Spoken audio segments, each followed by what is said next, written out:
আমি আসছি না, এটা আমার সাথে কোনো দ্বিধাদ্বন্দ্ব নাই। এটা সম্পূর্ণটাই পারিবারিক ব্যাপার।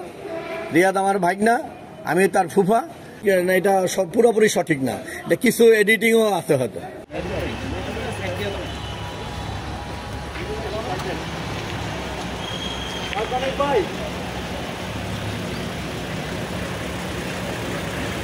অনেক ভাই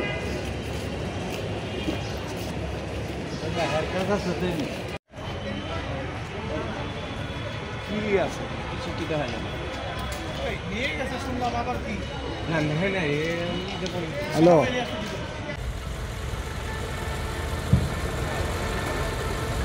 আর বেশি আগায় না। হ্যাঁ হ্যাঁ হ্যাঁ, ওই যে ভাই